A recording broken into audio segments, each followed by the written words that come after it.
Hey, what's up, Pisces? Welcome back to Shadow Nexus 13. I'm your host, Justin, aka Chaldean. This will be your December 2025 monthly Alchemy Elemental Shaman Oracle reading.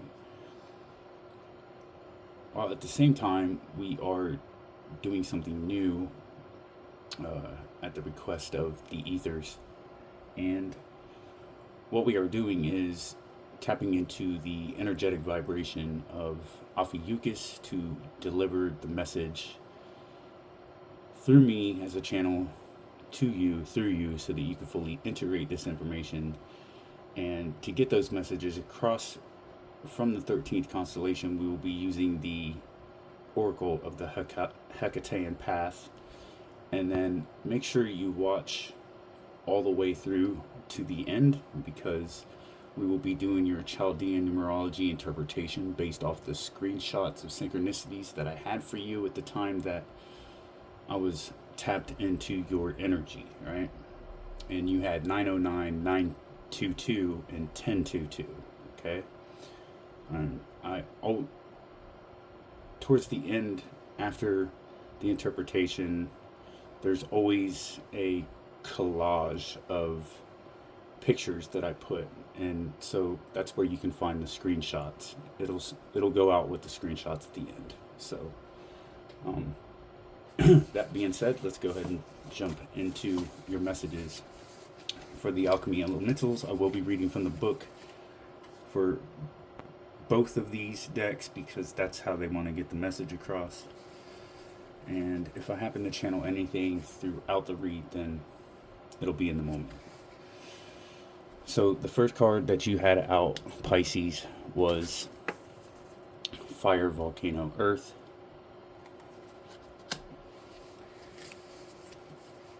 A true leader recognizes the needs of the people and then inspires and encourages them to bring their passions and their genius forth. You're being called to leadership, dear one. It is time to take your rightful place at the table and to inspire others to do the same. You must share your love and guide the people to take action that is aligned with spirit. Know that everything you've gone through, the hardships, the challenges, and even the blessings, have been designed to support you in the journey ahead, the journey of being a leader of legacy. Trust the path, trust your steps, and trust in spirit. And then the second card that you had out here is Fire, Tribal Fire, Moon. Sacred communication weaves connection with the tribe. Communication becomes sacred when we speak from the heart instead of speaking from the mind. Words spoken from the heart activate the great flame that connects us all. Words spoken from the heart spark remembrance of our unity. Words spoken from the heart heal and activate, inspire, and harmonize. Give voice to your emotions with language sourced from your heart. It's not about sounding smart or educated or grammatically stylish. It's about being true. Give voice to your truth and your vulnerability in service to that great flame of unity, such that it may burn brighter, warming not just you, but your friends, your family, your community, and your soul tribe.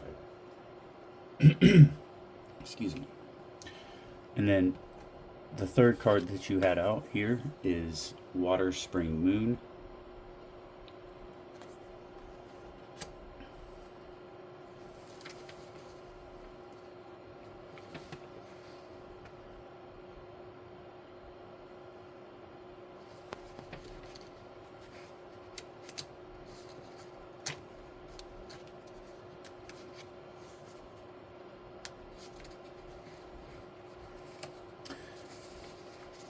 There is a special essence that can only be found in the depths. By venturing beneath the surface and by braving the unknown that awaits us there, we cultivate an expanded sense of awareness that gives rise to new thoughts, fresh feelings, and profound understandings. These enhanced perceptions magnetize the essence of awakening, gifting us the ability to tap into new skills extrasensory powers, and magic. You are emerging from the depths, my dear. Allow the energy of renewal to expand your perceptions and to heighten your sensitivities. You are awakening to your spiritual powers. New heights, greater expanses, and fresh magic are here for you now. Be still, move slowly, and allow yourself to integrate and to synthesize the divine treasures that you have gathered. And then the fourth card that you have out here, Pisces, is the Sky, Snow, Earth. All right.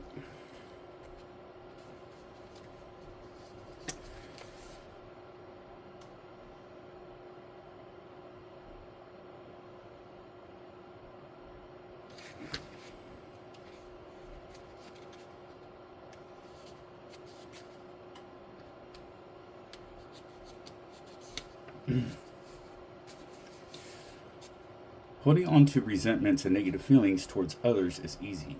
It's also a great way to shut down your heart and turn into stone. It is far more challenging to keep your heart open and to accept people for who they are and where they are at without judgment, without expectation, and without an agenda. It's also far more rewarding. Holding unconditional, loving, and accepting space for the people in your life takes courage and compassion. You're being asked to see your family and your friends and your community through the heart and to sidestep the trappings of the mind that would have you judging them, resenting them, and wishing they were different. To heal the collective, we must heal ourselves and our relationships and allow our tribe members the space they need to learn and grow at their own pace and in their own ways. Can't be holding on to the past. There's Pisces. Gotta release that shit. Let it go. Your fifth card out here is Water Lake Star. Again, we have Persephone very present with the pomegranate seeds here. All right.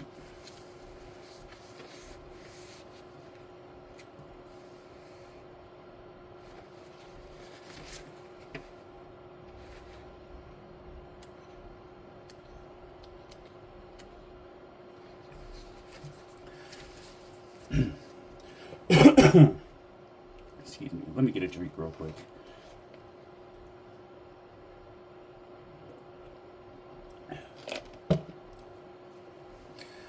Life isn't always unicorns and rainbows. Darkness has its way with all of us, and there are times when we are called to step into the unseen realms because there are lessons for us to learn there and parts of ourselves to develop there. And those times and those realms can be scary as fuck. Amid so many shadows and so much uncertainty, we don't always understand why we are going through what we are going through. But I'm here to assure you that your spirit knows exactly what it's doing and would never lead you astray. The light and the stillness that live in your heart always knows the way. Follow that light, my child. It is leading you toward your greatest heights and your highest desires. Now is a time for deep trust. And then the sixth card that you had out here, Pisces, is Water, Waterfall, Moon. Okay.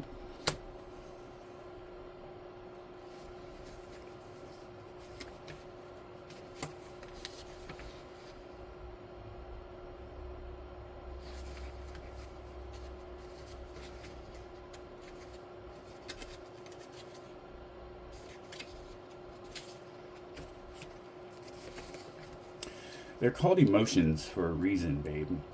They are energy in motion, which means they need to move. When we repress our emotions, stuff them down, and pretend like we're not having them, we create stagnation in the body and in the spirit and in the collective intelligence. Holding on to emotional discord creates imbalances in our character and limits our ability to perceive and access the possibilities that are available to us. Release the energy that you are holding inside so that you can propel yourself beyond the fragmentation and beyond the stagnation into the truth. Feelings are never wrong and feelings are never bad, so don't go judging them. Just feel them.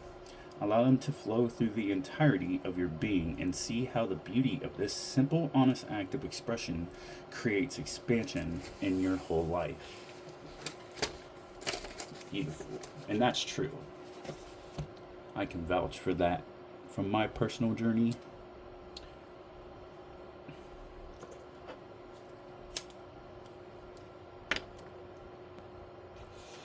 For the messages from Ophiuchus, the first card out here is the Restless Dead, right? Unresolved past for you. And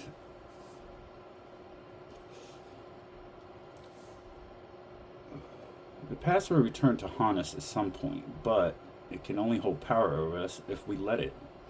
Commanding the Restless Dead, Hecate helps you control your unresolved issues. Some can be ignored, but others need processing and integration. Cast off what does not serve your highest good, and focus on the lessons that are part of your growth cycle. The second card came out here is Hermes with messages. How about that? As you watch this and receive messages.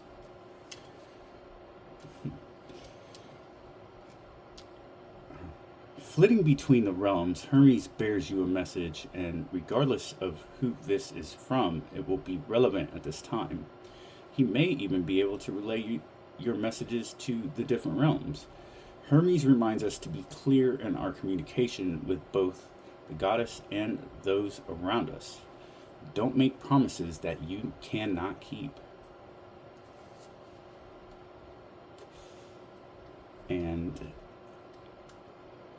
the third card you had was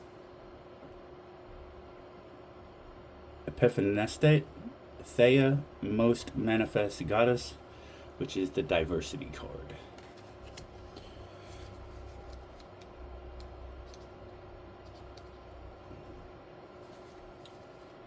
We no longer live in an ancient, romanticized world, and neither does the goddess.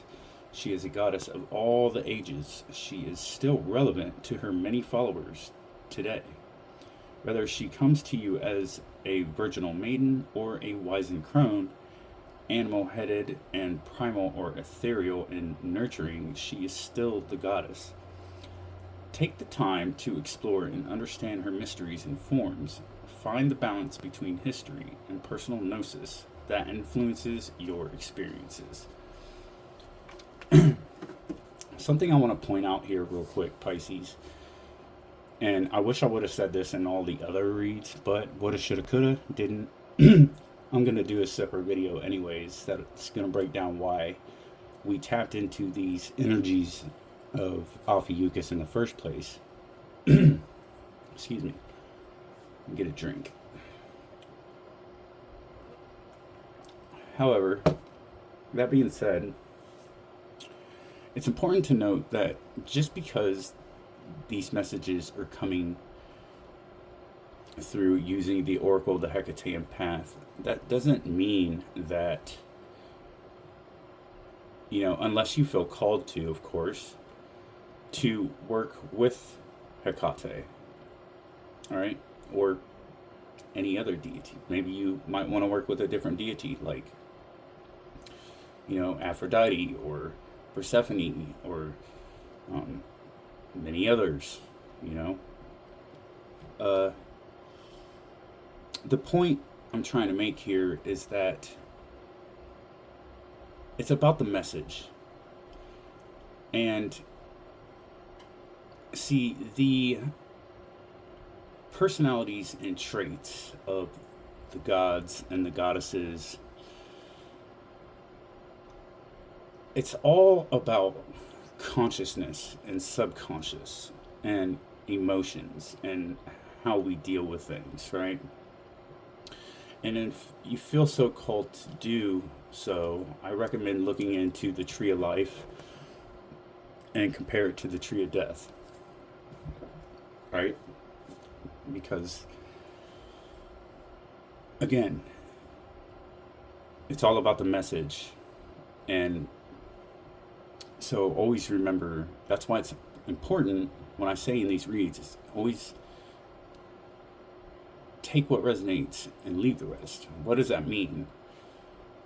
To not force something to fit. What that means is feel it out, right? Like, listen. Not every single thing will be for you. It might be for somebody else, right? So that's why it's so important to come with an open mind and to listen openly. And when we meditate on these things, you'll feel that resonance, right? And that is how you can tell what is for you and what isn't for you, right? It's taking the time with your eyes closed when you listen, right? Which, something that they're showing me in my mind's eye is the Two of Swords card, where she's holding the swords across her chest and she has the blindfold on, right?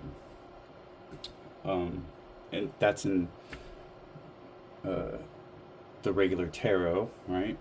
Like Rider-Waite or many others. I use Witch's Tarot. So here, I'll just show you what I'm talking about, because it's not just the Two of Swords that she wears the blindfold, right?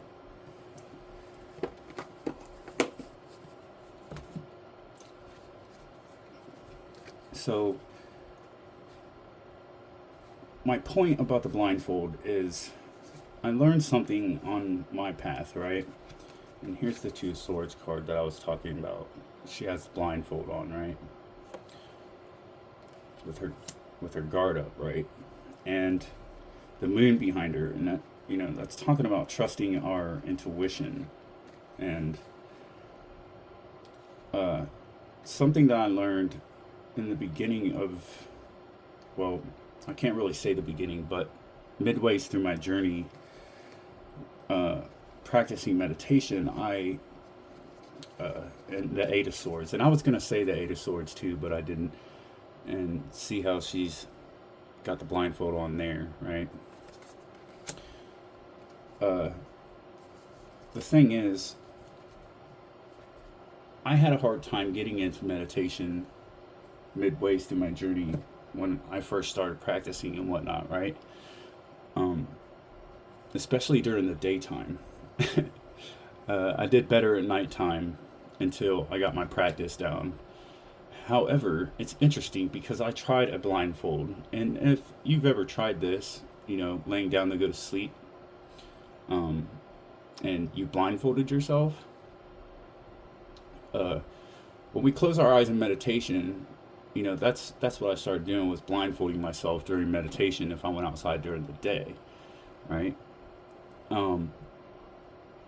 Because when we're looking at everything in our environment and the things around us, what our eyes see becomes distraction.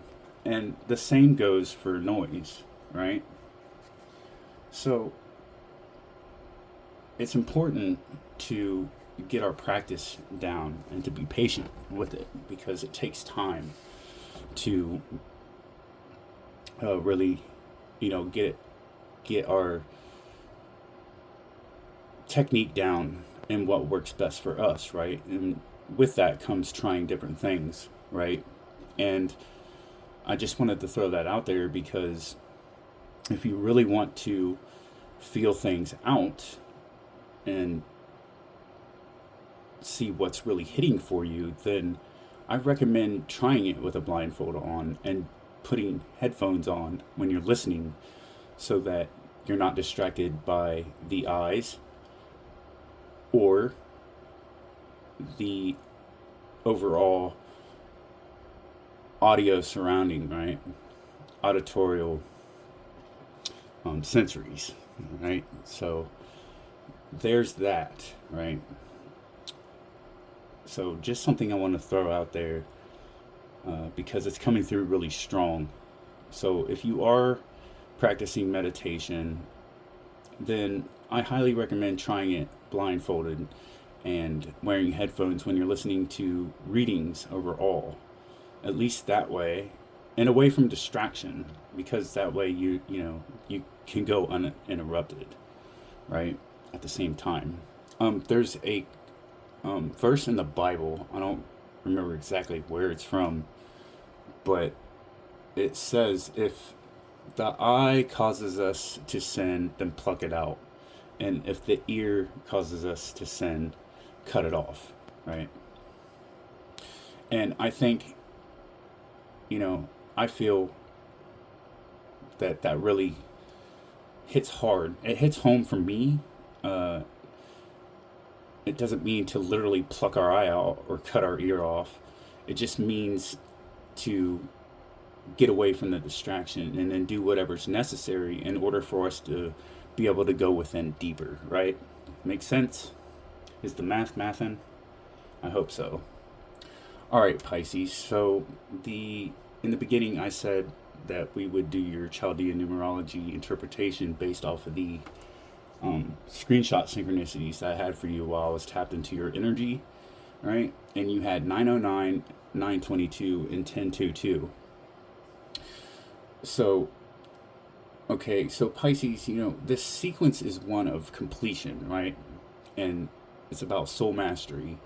And overall, it's destiny level initiation. So, the repeated 9 places this at the threshold of an ending, and it's not a loss based, but it's more of a purpose driven, right?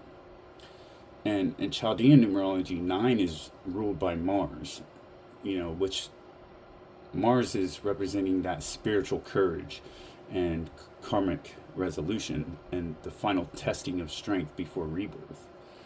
So Pisces, with that 909, you have this completion and soul closure that's going on, right?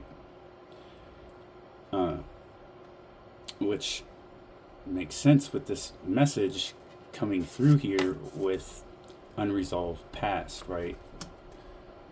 So this is a double emphasis on endings that are conscious and intentional. Pisces, you're closing a long karmic cycle tied to sacrifice and martyrdom, or misplaced compassion. So what dissolves now does so because it has fully taught its lesson. So there's not any regression here. It's a graduation, right? And with 922 coming in, we have this destiny after the completion, right? So here you are, Pisces, the warrior completion energy of 9 merges with master number 22, which is the builder of fate and incarnation. And this is signaling that once an old cycle is complete, right, this is where you, Pisces, immediately steps into a destiny level assignment, right? So it's not about rest, it's about redirection. And this is where your purpose becomes embodied rather than, imagined, where you're not overthinking and up in your head about it. So with 1022, this is where you're having that rebirth into your authority, because 10 represents divine leadership, right? New karmic chapters and restored authority when paired with 22. So this marks the moment where you, Pisces, starts to move from spiritual receptivity into spiritual command. So we're talking about intuition becomes structure, vision becomes mission, the soul steps into alignment with its original blueprint code, right?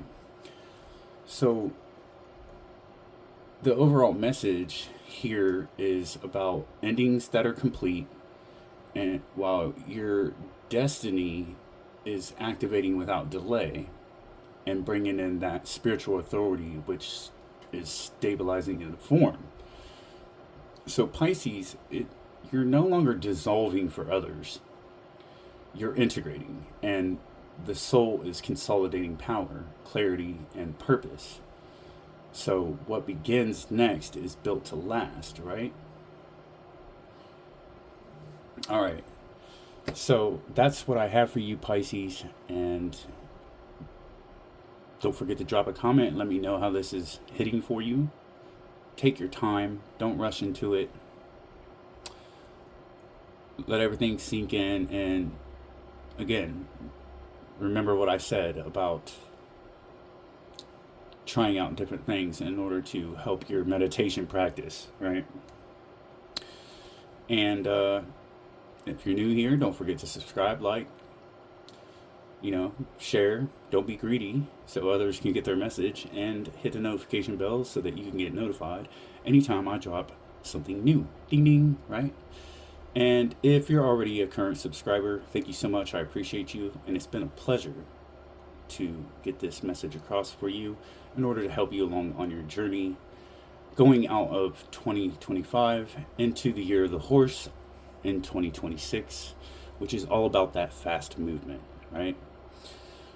Okay, so until our paths cross again, in the name of the crossroads, hail Hecate.